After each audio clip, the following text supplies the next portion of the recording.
First of all, when we talk about throws, the thing I always start off by saying, you've heard this before, but I hate the term throws.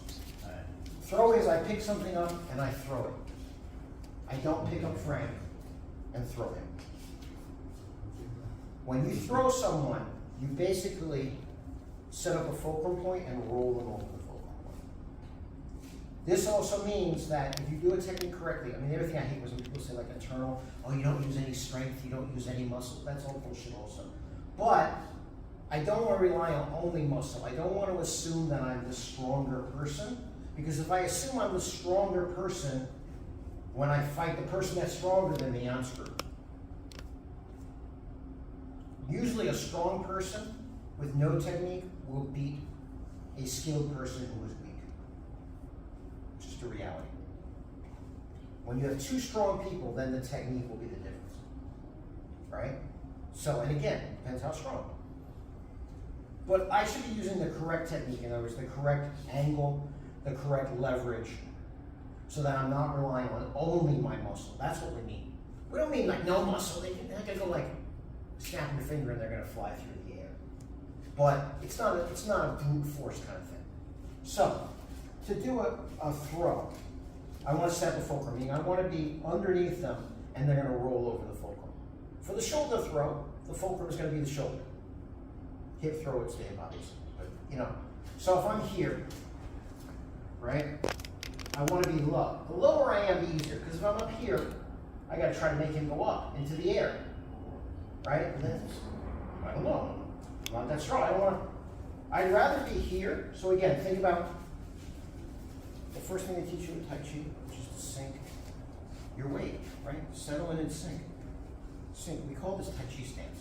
It's not really what it's technically called, but it's an easy way for people to relate to what the concept is, which is you bend your knees and drop your weight. But also, if you listen to the Tai Chi classics, it says your head has to be up, your shoulders have to be up, your hips have to be up. Have you heard this before? Yes. Right? And I always joke because they say the description of Tai Chi is perfect for any kind of wrestling or clinching, like Thai boxing and everything. But nobody thinks of Tai Chi that way. They always think it's like, I hit you with my finger and the chi kills you or something like that. So, I'm taking him up and over the fulcrum of my shoulder.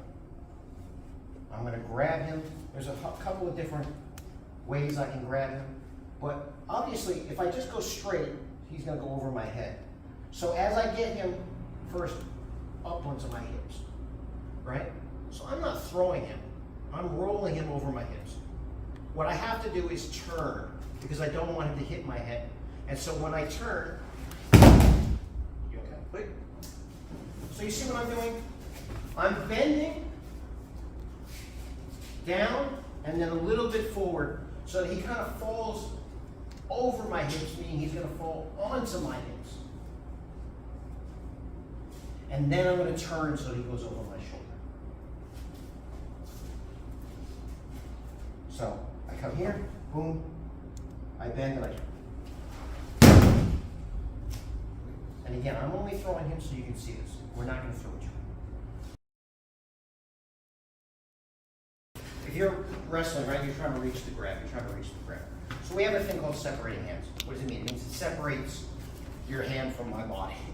So if he reaches here, and again, it's that same block, right? And what happens is, you realize that in grappling, you're thinking about just keeping me from grabbing you, keeping me from grabbing you. In striking, you're thinking about keeping me from hooking you, keeping me from hooking you. It's the same thing, right? So he comes on this side, I come here.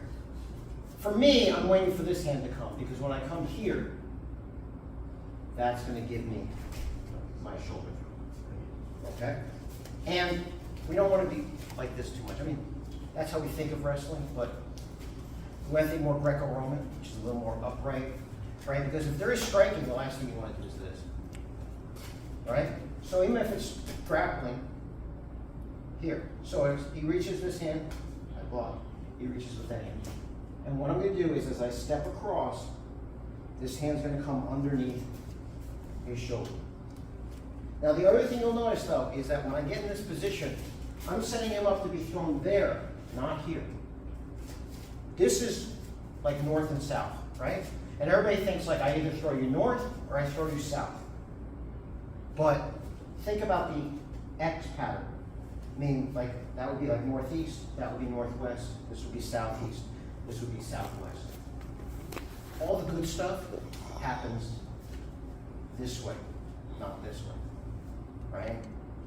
So, I'm not going to be shoulder throwing him to the south, I'm going to be shoulder throwing him to the southwest. Does that make sense? So he reaches for me,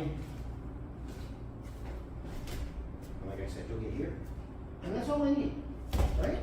Did you have any doubt that I could throw you from there? No. Right? I mean, if you want to try it this side, you can do that. Most people will find that they're more comfortable turning this way for turning throws. But prove me wrong if you can. I encourage you to do it.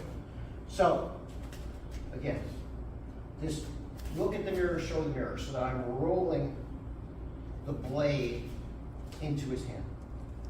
Rolling the blade into his hand. See, so he can't get grip. He's trying to grab me, right? Now, if I let him do that, oh shit. But now, of course, I can do this too, right? But right now, we're going to work. Now, what I'm going to do? Here, here, here, here. Okay. Step, and then we call it a stealing step, as I slide my feet behind me. Notice how my knees are bent, so my hips are lower than his hips. So then I just bend forward. Once he's on my hips, we're done.